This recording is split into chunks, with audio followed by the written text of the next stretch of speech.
Hi, everyone, and welcome back to Create and Consume, a podcast about what we make, watch, and buy in the era of digital content. I'm your host, Austen Tosone. There's a saying out there that winners never quit. But as someone who has quit kind of a lot of things over the course of my life, I don't feel this way at all. In fact, I think that when you choose to quit something and make a firm decision when you realize something is no longer the right fit for you or no longer serving you, you can really make room for so many more cool opportunities and boost your overall confidence, knowing that you're making the right choice for yourself. So, today I'm going to share some quitting stories from my own life, but I also wanted to share some tips and things to think about if you've been contemplating quitting something. And I feel like this is such a prominent topic to speak about, especially today in the digital age where we're asked more at our jobs than we ever have been in the past, where we feel pressure to do as much as possible all the time. And I think it's really worth talking about. But before we get into the topic of today's conversation,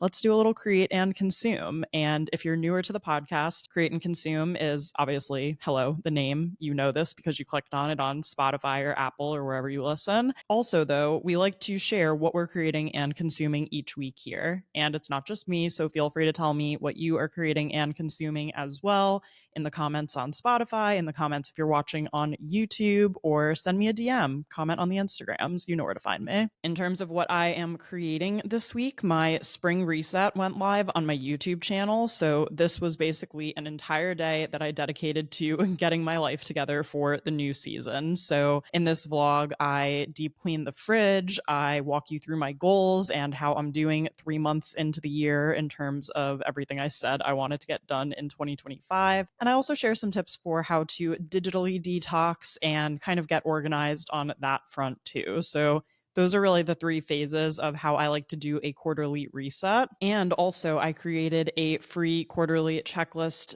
template in Notion. So I will leave a link for you to download in the show notes if you're interested in that. You can also kind of see the checklist in action in the vlog. So I will leave that link below as well. And then as far as what I'm consuming this week, I feel like I've said it before and I'll say it again. We are really in an incredible era of television. Like, there is just so much good stuff on right now. But as I'm recording this, there is just one episode left of White Lotus, and no spoilers here. But how the heck are they going to wrap up all of these storylines in one more episode? I feel as though the seeds have been so deeply planted, and I've absolutely no idea how it's all going to end. I've seen some really hysterical theories online that range from ridiculous to, wait, that's so good, that can't be right. I don't know. I will be waiting with bated breath, and I hope they don't kill off Chelsea because I'll be so upset, but TBD on all of that. And then also, we just started Paradise, which I went into mostly blind, but I had heard a little bit of chatter about online. So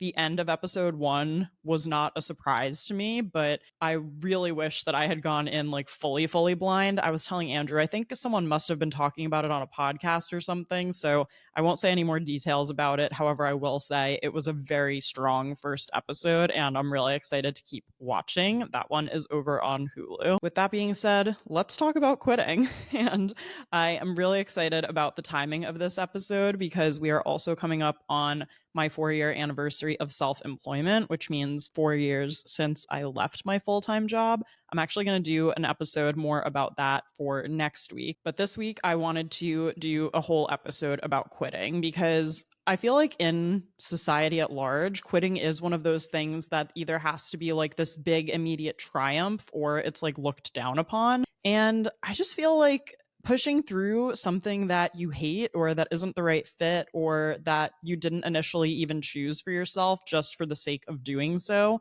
isn't always the right thing to do. And sometimes you're better off quitting to make room for other things that can ultimately bring you more joy and even go beyond what you thought to be possible for yourself, whether that's like career wise or something in relation to your personal life. there's just so much to be said for opening yourself up to opportunities like that. And I made a list of many times in my life where I chose to either quit or walk away from something after realizing that it was no longer serving me or it wasn't the right fit for me. And pretty much every time that I've done this, it has turned out to be the right decision. I thought I'd give you a few real world anecdotes to kind of, show you my quitting expertise and why I'm qualified to talk about this topic before I get into some of the signs it might be time to quit and tips for how to actually make a decision like quitting. So let's go back to when I was 4 years old. And I'm sorry, we have to go back all the way to 4 year old me, which would have been 1998. 1998, I'm pretty sure, was the year that I got signed up for violin lessons. And now I just want to say, I think the violin is an incredible instrument. And the Suzuki method, which was how I was taught the violin growing up, is definitely the way to teach violin, I would say. Like, it really was just one of those things that was a really easy to follow program, especially for being like 4, 5, 6, basically being in grade school and kindergarten at the time that I first started learning. So I did enjoy learning the violin for a little while. And I think what I really realized I liked at large, though, was not just specifically playing the violin, but really being able to play an instrument of any kind. And I played the violin for, I want to say, 4 years. And when I was 8, I was kind of getting to the point where I was testing out other things. I think that was the year that I had gone to summer camp and finally participated in one of the plays at summer camp, or like one of the summer musicals that we did, and realized that I actually really enjoyed singing and acting. And ultimately, I thought it would be cool to learn an instrument where I could accompany myself if I were singing, especially like going into high school and then auditioning for colleges and things like that. Because when I was growing up, I thought I wanted to be an actress. That was like a big focus of mine. I did a lot of theater in high school, a lot of summer theater and programs, and that was pretty much what I had convinced myself I wanted to do. And I remember when I went to go talk to my parents about quitting the violin, I was like really nervous because I didn't know if it was even like my decision to be made or not. For all I know, they could have just said, no, you're playing the violin. Like, that's what you're going to do. But luckily, we talked about it and they let me off the hook. So I feel like, especially, when you're 8, like, you don't necessarily want to be running around like playing the violin. You know what I mean? When there's like so many other things to do. And at that point, I had also been signed up for rec soccer and like really loved that. And also, I was an only child in the 90s. Like, there were plenty of other ways that I was being creative. I was making magazines. I was, doing a greeting card shop in the hallway. Like, there was no shortage of creativity and entertainment. So again, those violin lessons, like, it's not like they were that big of an imposition in my life or anything. And like I said, it introduced me to the idea that I liked learning about how to play an instrument, and I liked learning to read sheet music and things like that. But even then, I was like, I feel like this is not, the right thing for me. So after violin, I took up guitar. Not for very long. Actually, also quit guitar pretty quickly too. But in high school, I finally was able to take piano lessons during one of my free periods. And that actually really clicked for me. I loved learning the piano. And as far as accompanying myself singing, it actually made things really easy, especially like in the world of musical theater. So I still really would love to play the piano more now. I haven't played in a few years simply because you see where I live. There's no room for a piano here right now. And even if I did have room for a piano, I have neighbors, want to be considerate. So maybe in the future, I can pick that back up. I feel like it is one of those instruments that you can pick back up again. But yeah, even that initial experience. But that's the first time in my life that I truly remember quitting something and, having free will and making my own decision. I went through something kind of similar with figure skating. So I was obsessed with the movie Ice Princess, RIP Michelle. I'm actually really upset about that. I can't tell you how many people texted me when Michelle Trachtenberg passed away. Like, I appreciate actually that a lot of people were thinking of me because she's one of those people who I just grew up watching do so many different things. And Anyway, long story short, the movie Ice Princess had a big impact on me. I asked to be signed up for ice skating lessons, and I completed the US Basic 8 training program, which kind of similar to actually Suzuki for the violin. That was basically like the initial path to, like, if you ever had hope of doing anything in figure skating, the very first thing you would have to do is complete this Basic 8 training program. And I did that. I completed the program, and then after that it was like, okay, like, do you want to take this to the next level? And I started thinking more about what that would actually mean. I did research into figure skaters, and I knew that that meant a lot of traveling and intense competitions and early morning workouts. And pretty quickly I was like, nope.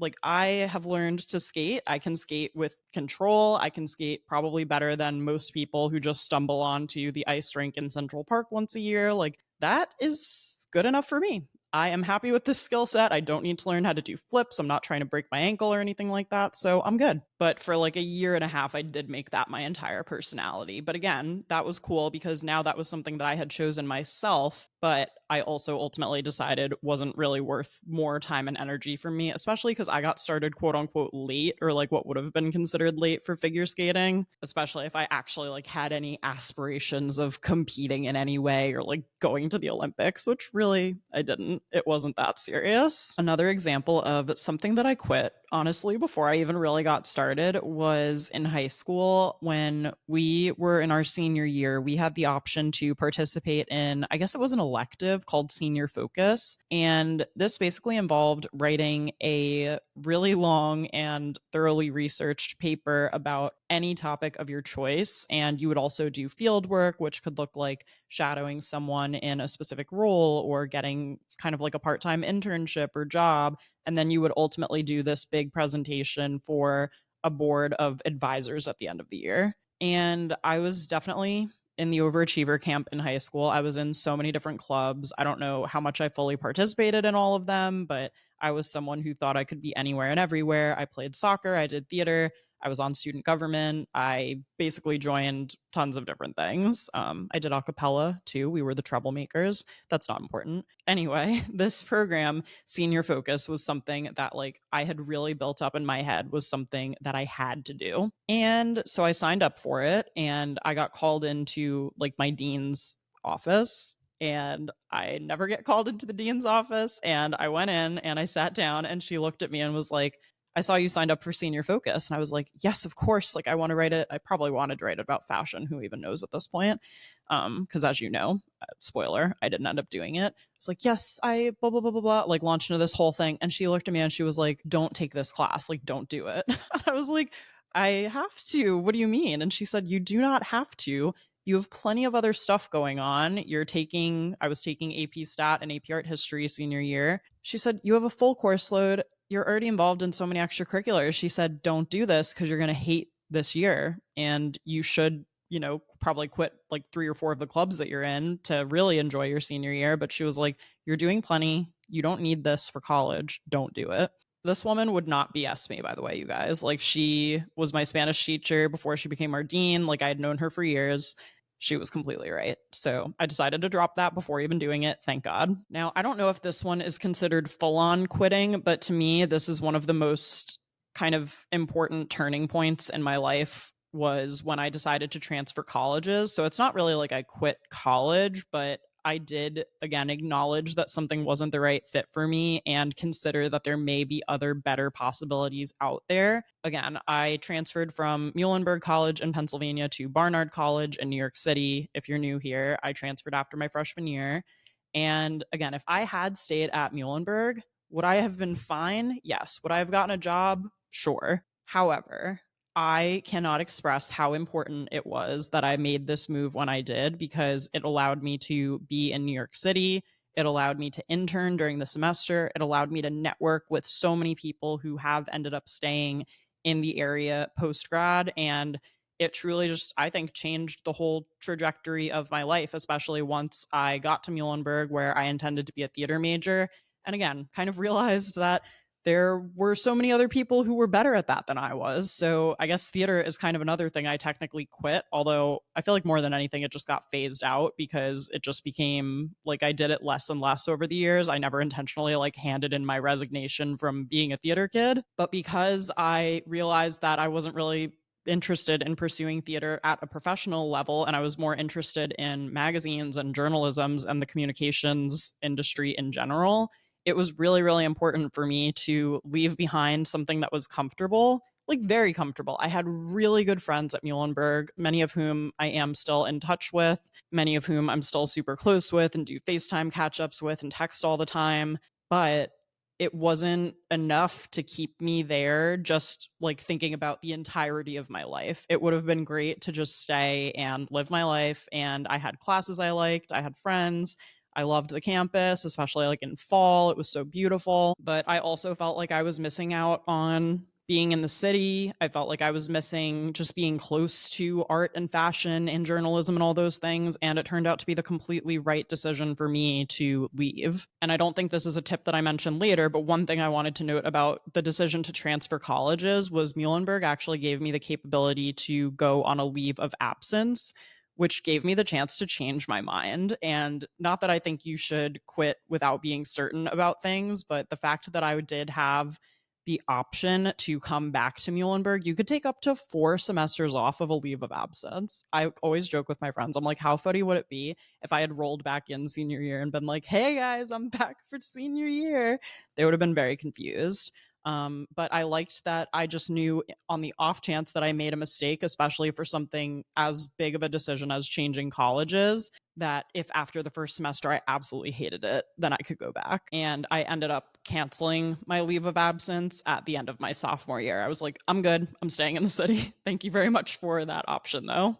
Kind of like the chicken lane at an amusement park. Like if you've ever been to Six Flags and they're like, okay, if you really have decided you can't go on that, here's the last chance to exit before we have to like usher you into the line. And I've talked in previous podcast episodes about 2 different jobs that I've quit. So the first was quitting my job at Free People, which is the retail job that I had in college. I believe that was episode 39. I will link that one in the show notes if you didn't get a chance to listen to it. I talk a lot more in depth about like what that job meant to me and how it really helped me get my foot in the door of the fashion industry and gain experience that I wouldn't have gotten through the traditional, fashion internship route. And I remember being so nervous to quit because what ended up happening was basically that I finally got a paid internship, my 6th internship, I believe, in college.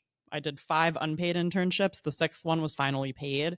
So that gave me the flexibility to quit my retail job. And I remember being so nervous to do it, but like I didn't really realize at the time how low stakes it was and how quick the turnover usually is in retail. The fact that I had already worked there for, I guess it was about 2.5 or 3 years at that point. Yeah, I'm going to say 2.5. I had already kind of outlasted a lot of people, and I didn't even realize that as I was quitting. And of course, when I quit, they were like, no worries, come back at any time if you want, but goodbye. And I was like, oh, all right, bye. Again, I was able to feel confident quitting because I obviously had another income source, not much, but somewhat comparable to what I was making in retail as well. And it also gave me more time and flexibility to enjoy my senior year of college because this was my 2nd semester senior year that I interned at New York Magazine. And I didn't need another job on top of that too. It really gave me the chance to just like have fun, like go explore the city more, still obviously like go to classes and go to all the senior things and stuff that I wanted to do without having to worry about like, oh, I can't make this happy hour mixer thing like I have work, or oh, I can't make this sorority get together because I have to do this. Now, leaving my job at Jump Rope was obviously like the biggest and most intimidating quitting experience of all time. And I believe I talk about that. Was that episode 40, my experience at a tech startup? I think it was. I think those 2 were right back to back. So again, I will link that one in the show notes if you didn't get to listen to me talking about my experience working in tech. But quitting the job at Jump Rope was the biggest deal because previously with my other 2 jobs, I had been laid off. It hadn't been my decision to leave, and choosing to leave Jump Rope was a really big deal for me. When it came to quitting that job, it was to pursue an opportunity that had been on my mind for quite a while, which was obviously being a full-time content creator, and also the result of my day-to-day job changing there so much to the point that I really just wasn't enjoying it anymore. It wasn't what I initially signed on to do. And I was having more dread and anxiety when I logged on to work each day, and especially when I logged on to Slack. What is it about Slack that just induces anxiety? Honestly, I hate that app. I know that a lot of companies use it, but please let me never work anywhere with Slack ever again. And even that, I just went in calmly and confidently. I explained how things had been changing, and I explained that I was going to be heading out to pursue self employment. And that was very well received. I think also in part because the company kind of might have known a little bit at that point, at least, that they were either going to need to secure new funding or potentially sell the company, which they did end up doing just a few months later. So the fact that not only I was trusting my gut and quit at the time that was right for me, but also that I got out before I got laid off a third time is something that I'm really grateful the timing worked out for. And you may think because that is the last, job that I had that I don't have any other quitting stories from 2021 until now, but I actually have two more examples even still of things that I've quit in my world of self employment. So, one was copywriting as a freelance service. I had been doing a little bit of copywriting in my first freelance era, which was from the time I got laid off in interview, in 2018 to the time I started working at Jump Rope in late 2019. And I had been doing two primary types of copywriting. One was writing website copy for people, and usually the thing people wanted the most help with was their about pages or their bios. And this was usually for other like female service providers. So maybe like graphic designers or photographers or makeup artists and things like that. And then the other side of the copywriting that I used to do was actually writing product descriptions for various other companies and mainly fashion brands that were based in New York. And I would literally go through spreadsheets and spreadsheets in those roles of all of the new products that were being added to a website for a new drop or a new season or whatever it was. And the copy had to be a balance between like really accurately describing the garment itself, like noting the fabric and the quality and the sizing and things like that, but also being more marketing focused and explaining where you would wear it to, what you could pair it with, like kind of helping the customer envision how the piece would actually look on them and what they would wear it with and where they would wear it to. So it was actually really hard, but a really fun challenge. I really liked doing the product description copywriting, especially because for me, that was something where I would go to a coffee shop for a few hours, just like plug in a playlist and just go to town, just get it done. And I kind of liked having that more tuned in, very specific niche type of work. But I was really starting to struggle when it came to the other side of it, which was like the website copy and the bio writing. Like, first of all, I was not charging enough, or maybe I was charging enough based on my experience and people were expecting too much from me. But that was a time where I did have some clients who were not super happy with the work that I did. Clients would come back with a lot of notes. Like, obviously, this is describing them, and like they want someone who really captures their voice and they have a very specific vision of it. By the way, I was probably charging like $150 or something to write a bio, which if you really want a well-written bio by a professional copywriter, I assume that they're going to charge much more than that. And I think that it was just, I was getting paid too little, they were asking too much, and also I wasn't really good at it. I think I was fine at it, but I don't think I was amazing at it. I don't think I'm like, the ultimate profiler of other people. So I had left copywriting as a service on my website for years because technically it was a service that I did offer, but I never really found other opportunities similar to the product description writing that I liked. And I was still getting inbound requests for copywriting services. And ultimately, I just pulled it from my website. I said, never mind, I'm done, I'm good. I have always said if I ever were to go back to a full-time job, I feel like I would either A, want to work for like, an Instagram, a Pinterest, a TikTok, a YouTube to just like see what it's like because I'd be so curious. Or I could see myself being a copywriter for a beauty brand. I think that capturing a brand voice to me is so much easier and more straightforward than capturing like the soul of a photographer with a very specific vision for her bio, if that makes sense. So maybe there will be more copywriting in my future. I think I've definitely gotten better at it in terms of even writing, descriptions for my own digital products and writing copy for Instagram and email headlines and things like that. I definitely think I've honed that skill and I have that skill, but it's just not something that I'm outwardly offering. And then the other one was about quitting my Patreon. So I started my Patreon, I think it was at the beginning of 2022. And I had it for about 2.5 years up and through April of last year before I ultimately decided to close it. I have an entire video where I talk about my decision to close my Patreon on my YouTube channel, which I can link in the show notes. But essentially, I chose to eliminate something that was taking more time than I felt like it was worth for the money that it was bringing in.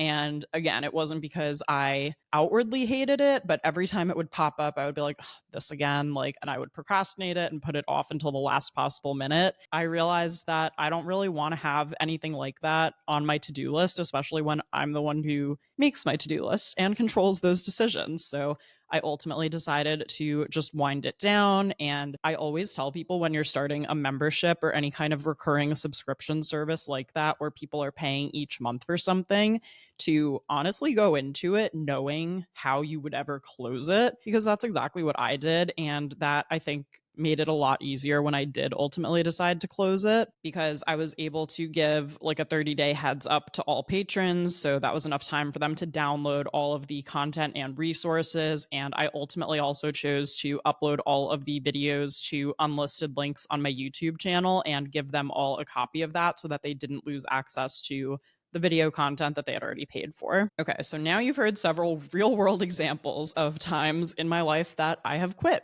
that I have given up, that I have moved on, that I have said, no more of this for me. So let's talk about some of the signs that it could be time for you to quit something. Number one, I think if you're feeling drained or uninspired or dread of any kind when you're logging in to do something, I think that it really comes down to what percentage of what you're doing feels that way. Because if it's only 5%, if you're like, I really don't want to have to deal with this person today, or why do I have to do this one random admin task that just feels like it's eating away at my soul? If that's only 5% of it, I think that's usually worth pushing through. If you feel like that becomes like 40 or 50% of whatever you're doing that you're thinking about quitting, then that is definitely not how you want to be spending 40 to 50% of your time, if you know what I mean. Another question or thing to think about could also be, are you staying out of fear or obligation to someone or something? I know for me with the violin, obviously, like my parents, I was 4 to 8. So I was in grade school. My parents were obviously paying for lessons.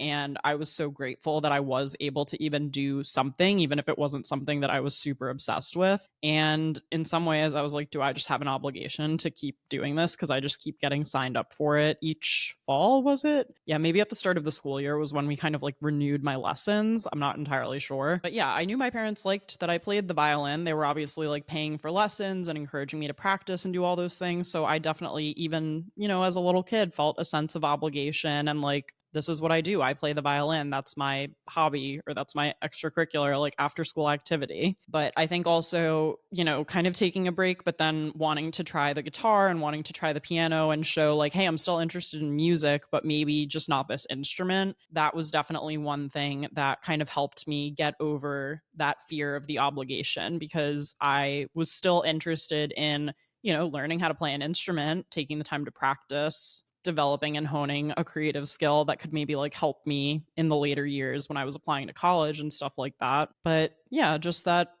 as an 8-year-old kid, that's one of the times in your life where you should be having the most fun and doing the stuff that you want to do. So if something isn't the right fit, it's still even worth speaking up about. I feel like another good sign or indicator of whether or not it's time to quit is when you kind of arrive at like a natural stopping point. So I think a similar thing happened with me in soccer, because I had been playing soccer since I was 5, just in the rec leagues. And then I played in high school and ultimately was on the varsity team. Also, I was the goalie.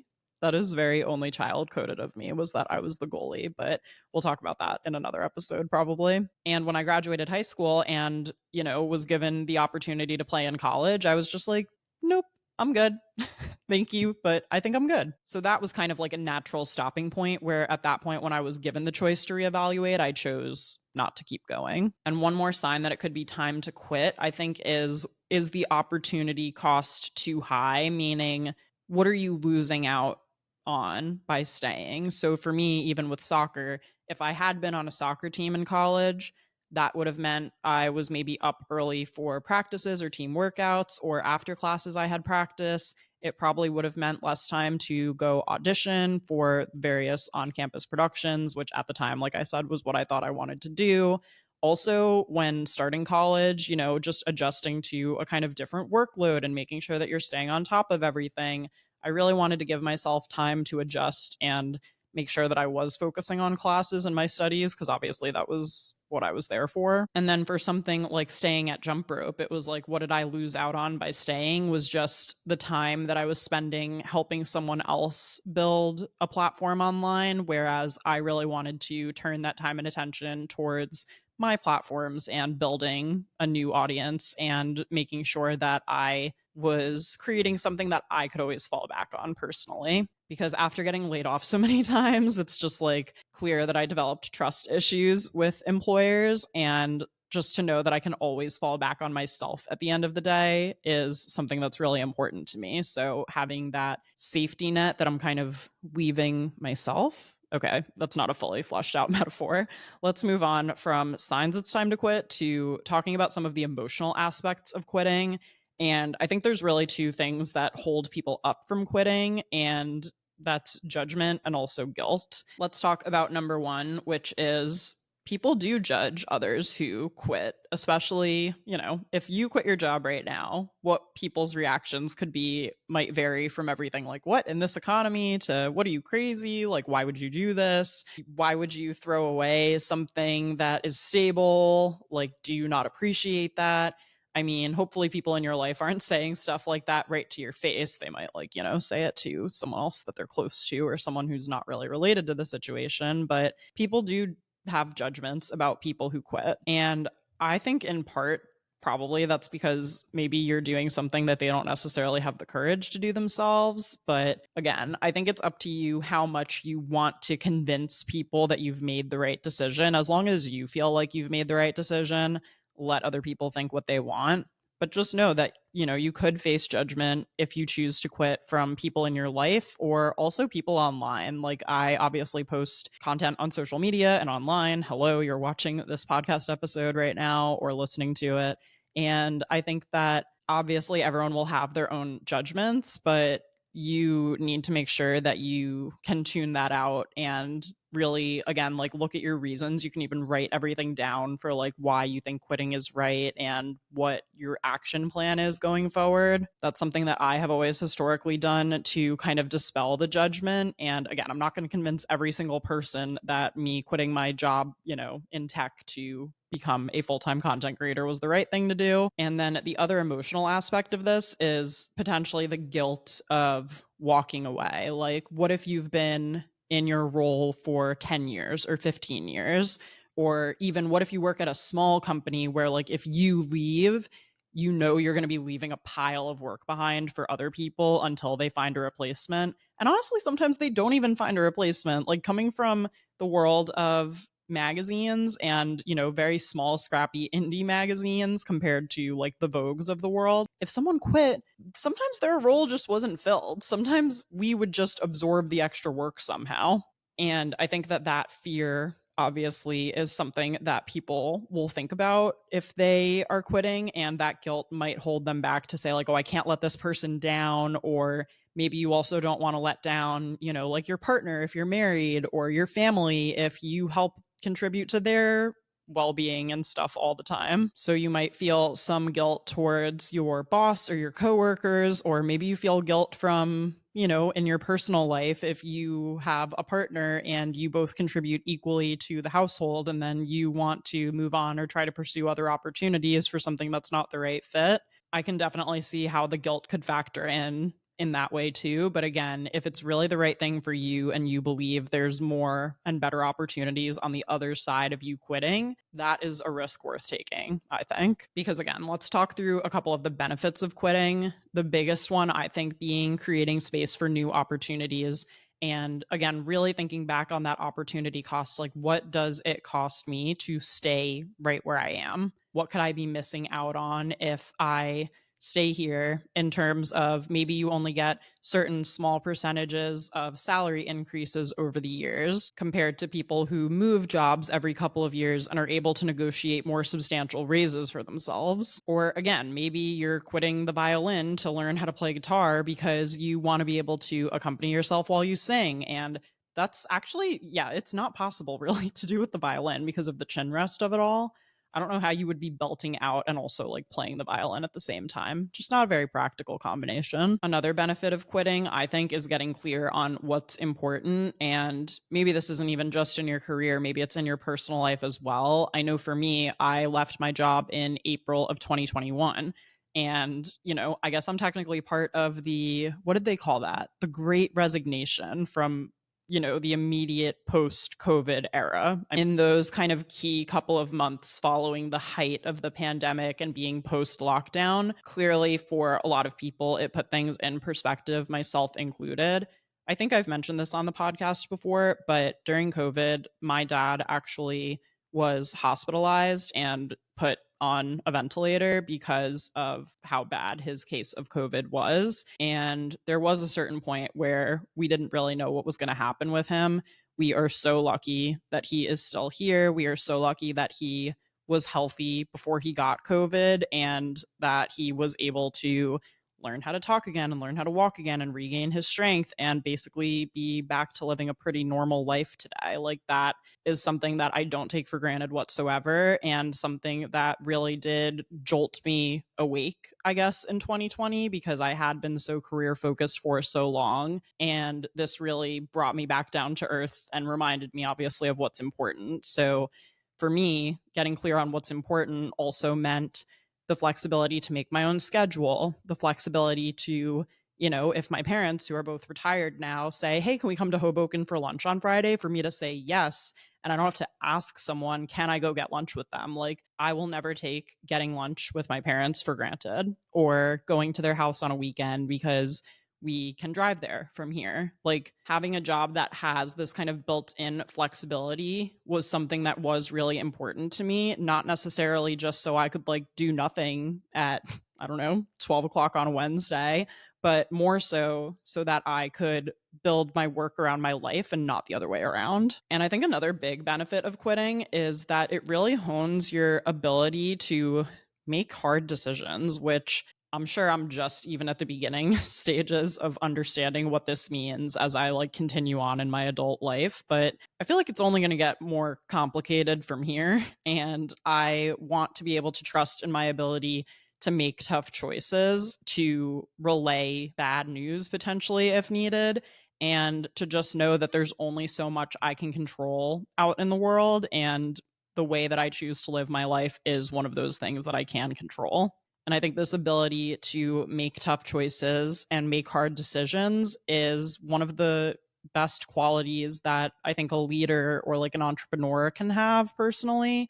And I also think that those are the type of people that I like to surround myself with. Like when it comes to friends, if we're going through something, like, or if we're having a misunderstanding, to be able to sit each other down and be like, hey, here's what's really on my mind. Like, we need to talk through this, or we're going to continue to have these miscommunications. Like, someone who's honest and direct and to the point. So yeah, I was really just thinking about that and how that's kind of another added benefit to this whole conversation and this topic of like what happens if you quit. And I really do think that's an underrated life skill to be able to have. And when it comes to how to actually quit something, I ultimately boiled it down to kind of 3 key steps, which is number 1, make a plan. Sometimes the plan will be more clearly defined in some cases than others, by the way. Like, obviously, if you're quitting like your full-time job, you want to have a plan in place, such as, okay, if you're leaving this job, then what are you going to do next? And it might not be a readily available other job offer at a similar company. It might be like, I'm going to take X amount of months and see how it goes. And I already have gone ahead and been saving like this amount of money to pay my expenses in the time that I'm figuring out what's next. And sometimes there's not as clear cut of a plan when the stakes are a little lower. For example, me choosing not to play soccer in college. Obviously, the plan was just, I think I'm just going to take the first semester and see how I feel. And then after the first semester, it was like, no, I'm good. I don't really feel like I would have time for what a team sport would demand of my schedule right now. Number 2 for how to quit is just to communicate as clearly and respectfully as possible to whoever you have to inform of your decision to quit. That's something I thought about a lot going into my conversation when I quit my job at Jump Rope. I actually did type up some bullet points while I was on my Zoom call with the CEO that I was able to reference. And I didn't even really need them, but it just made me feel better to know that they were there. And I essentially just went into it saying, I have had so much fun for the last year and a half. I've truly learned so much, and I feel like I have really helped the company. However, as you know, my role has changed a lot in the last few months. And at this point, I am not totally confident that it's the right fit for me and that I'm the right person to continue to help you guys grow as well. So I've been thinking a lot about it. And for that reason, I have decided that it's probably my time to leave and pursue other opportunities. And again, that's me being gracious for what I experienced, me kind of explaining why the change. I don't think it came as a shock to the person I was communicating that news to, because my role really had changed. And I think I was becoming increasingly less enthusiastic about work projects that I was being assigned and things like that. And one of the best things that came out of that conversation was actually me going on a 3-month contract after I handed in my notice for my full-time role. I was able to do contract work for them for 3 months. So that was also nice, knowing that I had a little bit of guaranteed income for my first 3 months on my own. Step number 3 for how to quit is really to just trust yourself in the next phase and know that it's all going to work out and that it's going to be okay. And everything you've done up until this point has prepared you for your ability to quit and your confidence in the decision to actually do something about it. And to close out this conversation, I want to talk to you guys about a YouTube video that kept getting served to me on my homepage, and my curiosity was piqued. So I finally did just click on it. The thumbnail was a girl holding up a book, and it said, "I almost quit YouTube, then I read this book and didn't, and I now have 100,000 subscribers." And if you guys know, one of my goals for 2025 is to reach 100,000 subscribers on my YouTube channel. I've really been trying to speak that into existence and try a lot of different things through my Operation 100K series on Instagram, which I can link in the show notes. So I finally set aside some time. It was a 15-minute video, and I was like, okay, I really want to watch this video and pay attention and basically take notes. The video was breaking down a book called The Dip, which was written by Seth Godin. And the video recap explaining the book is by a creator named Dea, and I will link both the book and Dea's recap video in the show notes. Now, I probably should read the book, but honestly, she did a really good job in the video recap, and she said it's only 80 pages, so I feel like I've gotten the gist, and I probably don't actually need to read the book. But if you have read the book and think it's worth it, please reach out and let me know. And again, I want to reiterate too, the visual of this thumbnail and the cover of The Dip, the book, is basically a valley at the bottom and mountains on the side. So it basically looks like a U. If you're watching on YouTube, I'm trying to make the motion. If you're listening on audio, picture basically a valley at the bottom with 2 mountains on the side. That is the dip that we're talking about. So the premise of this book apparently is that everything worth doing is controlled by the dip, which is essentially the idea that there's maybe something you've been working at for years. We'll use content creation as this example because that's what she used in the video. And obviously that's kind of what I've been thinking about in regards to the dip as well. So you're moving along in your business and you're creating content and you're learning things and things are good. They're fine, but maybe they're not the best they could be. You might even reach a certain point where there is somewhat of a dip where it feels like you're just making backward progress almost. It's what am I doing? Am I on the right path? Why have my numbers dropped this month? Or why did this person unfollow me? Or why am I not getting to the point that I thought I would be at already?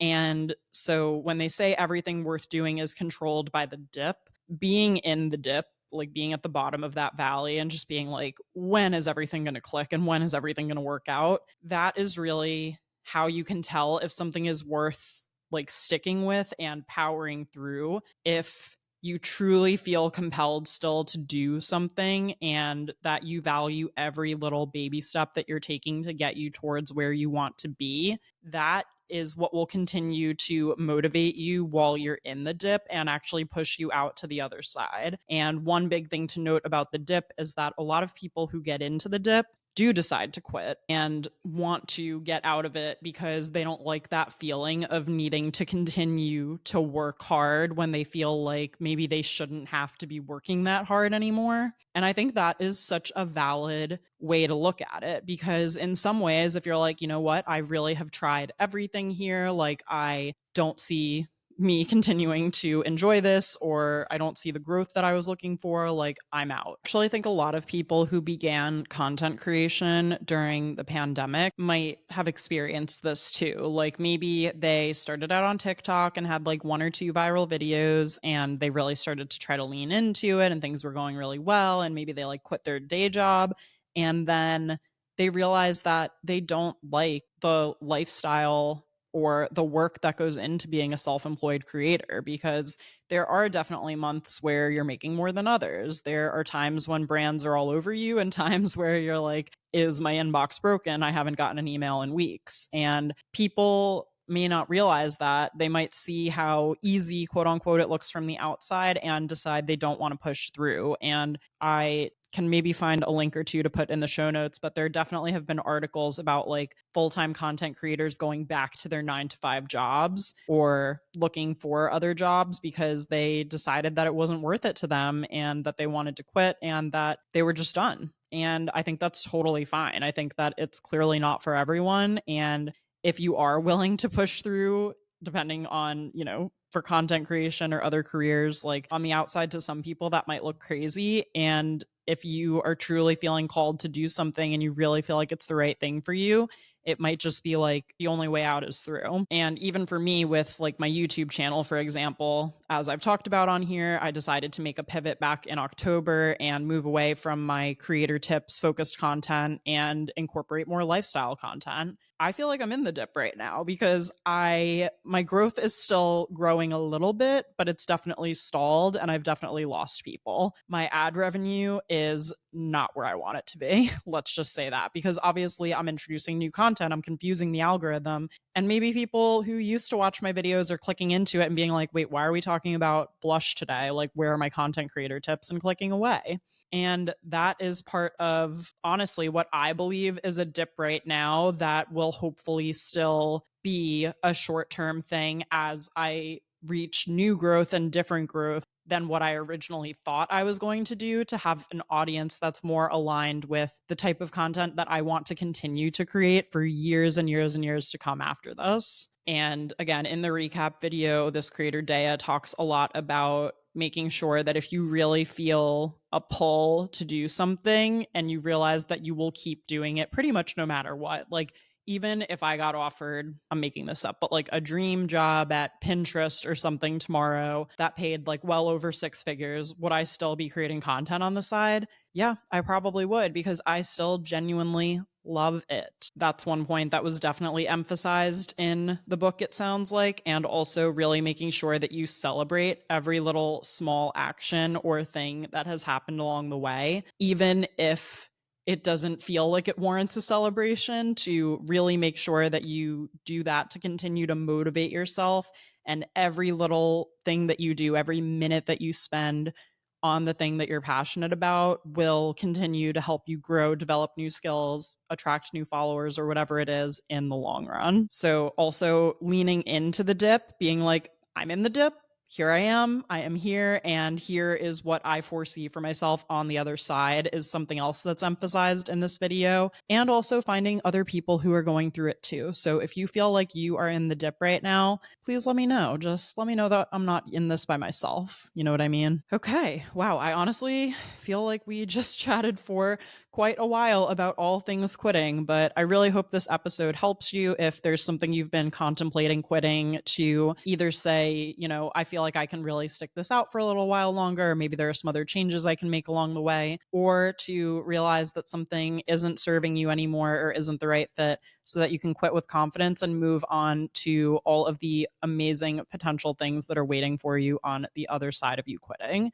So thank you so much, as always, for listening to today's episode. And As a reminder, you can support Create and Consume for free by doing any of the following. You can leave Apple and Spotify ratings and reviews. That actually really helps the podcast reach more people and is always so appreciated. It takes 2 seconds to do if you are able to pause this episode and rate and review. You can like, subscribe, and hit the notification bell if you're watching this episode on YouTube. You can follow along at Create and Consume Pod on Instagram and TikTok. You can send this episode to a friend who might enjoy it. And as always, don't forget to check out createandconsumepodcast.com for episode recaps and more. Thanks again for listening, and I'll talk to you soon.